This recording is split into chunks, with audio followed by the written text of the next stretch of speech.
Agak-agak anda pernah tak terfikir kenapa terdapat individu yang sanggup melakukan rasuah? Adakah mereka tak tahu impak yang mereka akan hadapi di kemudian hari? Semua kejadian yang berlaku pasti ada sebab musababnya kan? Begitu juga dengan jenayah rasuah. Jom kita perhatikan apakah punca mengapa jenayah ini berlaku dalam kalangan rakyat Malaysia.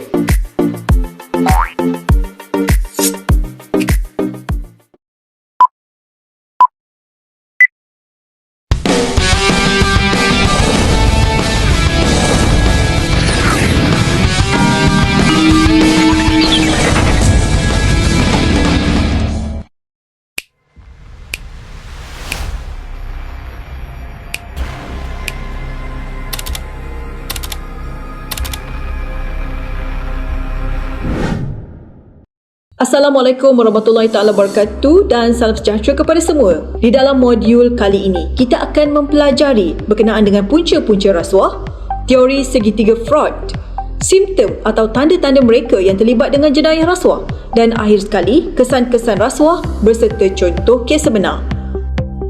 Mengapa rasuah boleh berlaku? Rasuah boleh berlaku kerana adanya kuasa. Menurut Lord Acton, power tends to corrupt and absolute power corrupt absolutely. Menurut Abraham Lincoln pula, nearly all men can stand adversity, but if you want to test a man's character, give him power. Ini menunjukkan bahawa kuasa merupakan satu bentuk ujian yang besar yang boleh mengubah perangai seseorang manusia. Menurut teori segitiga fraud, Dr. Donald R. Cressy mengatakan bahawa seseorang akan terdorong melakukan fraud kerana wujudnya peluang, tekanan dan rasionalisasi. Dari perspektif tekanan, ianya boleh dibahagikan kepada dua bentuk, iaitu tekanan keuangan dan tekanan di tempat kerja. Tekanan keuangan boleh berlaku akibat kos sara hidup yang tinggi atau masalah hutang yang serius. Dari aspek tekanan di tempat kerja pula, ianya boleh berlaku jika seseorang individu tidak dinaikkan pangkat atau merasa gaji yang dibayar tidak setimpal dengan kerja yang dilakukan. Faktor peluang pula merangkumi kawalan dalaman yang lemah di tempat kerja. Terdapat ruang yang boleh berlakunya rasuah dalam sistem atau prosedur, tiada pemantauan, tiada pengasingan tugas dan akhir sekali adalah disebabkan terlalu banyak budi bicara.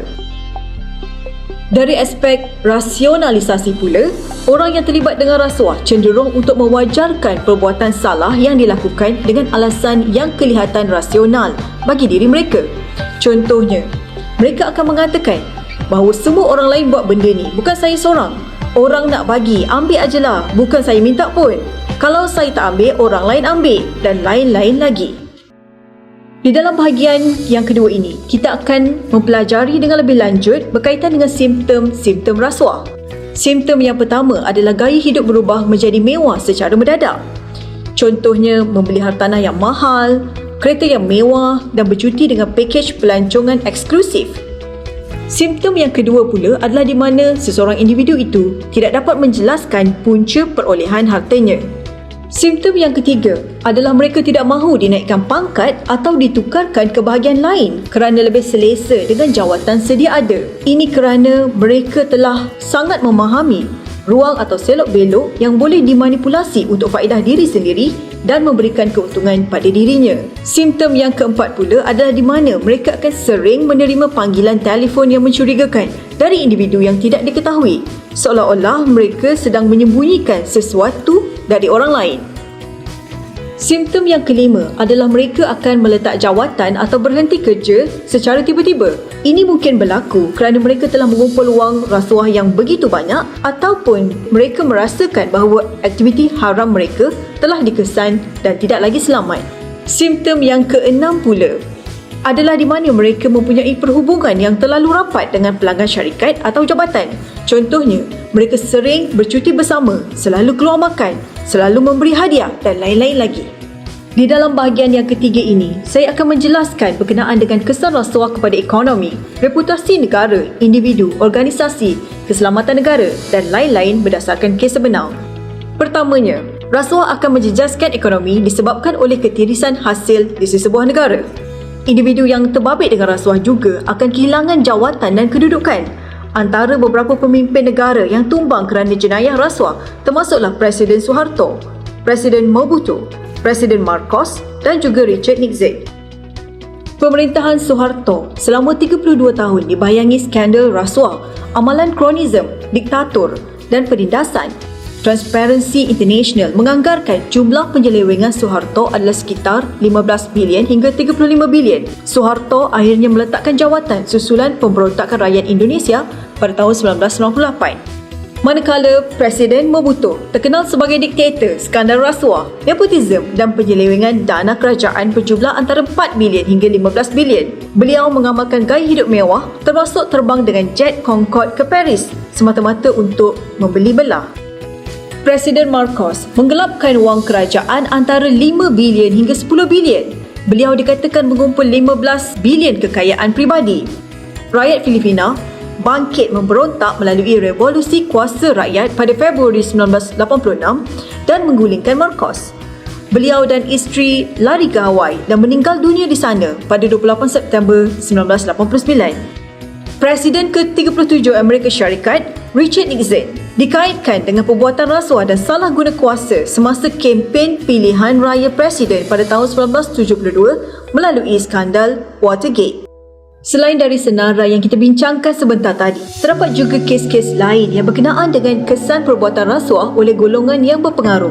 Antaranya ahli politik Amerika Syarikat Robert Bud Dyer yang telah menembak diri sendiri semasa sidang akhbar pada tahun 1987. Selain itu, Menteri Pertanian, Perhutanan dan Perikanan Jepun Toshikatsu Matsuoka telah menggantung diri sendiri pada 2007. Menteri Pembangunan Singapura Teh Cheang Wan telah bunuh diri semasa siasatan rasuah sedang berjalan, manakala Perdana Menteri Israel Ehud Olmert dipenjara 18 bulan akibat dari jenayah rasuah.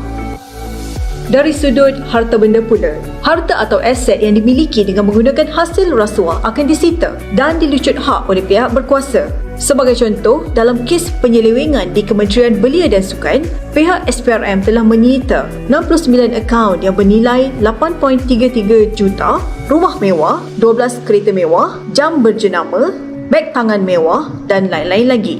Rasuah boleh mendatangkan kesan buruk kepada organisasi kerana rasuah boleh menyebabkan syarikat menjadi rugi. Imej dan reputasi syarikat akan tercemar dan rasuah akan menyebabkan pelabur dan pemegang taruh hilang keyakinan terhadap sesebuah syarikat. Rasuah jugalah yang akan menyebabkan kesan buruk terhadap organisasi. Antaranya adalah perkhidmatan akan menjadi tidak cekap, sistem prosedur dan peraturan menjadi tidak berkesan, wujud ketidakadilan dalam perkhidmatan, hilang kepercayaan orang awam dan juga pelanggan, malah ia akan merosakkan imej jabatan atau organisasi.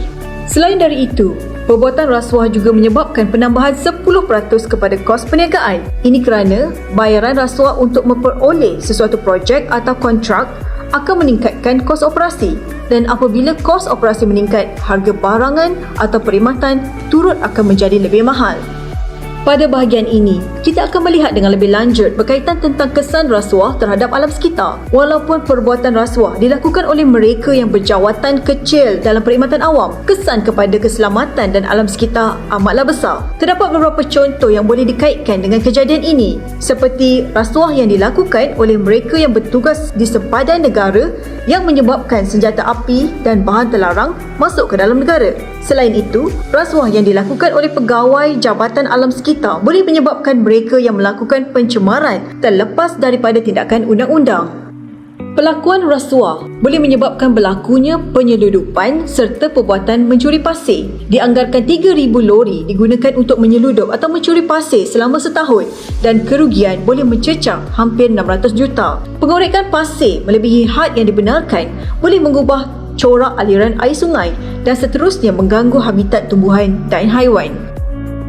Di pintu masuk negara pula, dianggarkan 1,000 hingga 1,500 parti lolos masuk ke negara ini setiap hari. Purata bayaran yuran pas lawatan serta levy yang sepatutnya dikenakan adalah 800 seorang. Dengan ketirisan ini, kerajaan Malaysia dianggarkan mengalami kerugian mencecah 86.4 juta setahun. Selain dari itu, terdapat juga kos tambahan yang sukar dianggarkan apabila mengambil kira aspek keselamatan, implikasi sosial dan juga kesihatan. Dari sudut custom pula, dianggarkan sebanyak 2.2 bilion cukai kastam hilang kerana rasuah dan penipuan cukai. Pada 28 Mac 2011, serbuan dilakukan terhadap 84 ejen penghantaran, 24 syarikat dan 25 premis Jabatan Kastam seluruh Malaysia. Kesan daripada operasi dan inisiatif yang berterusan, hasil kutipan cukai dilihat semakin meningkat. Baiklah, setakat ini sahaja untuk kali ini. InsyaAllah kita akan berjumpa lagi dalam modul yang ke-7, Laporkan Rasuah, Langkah Pencegahan dan Inisiatif Kerajaan.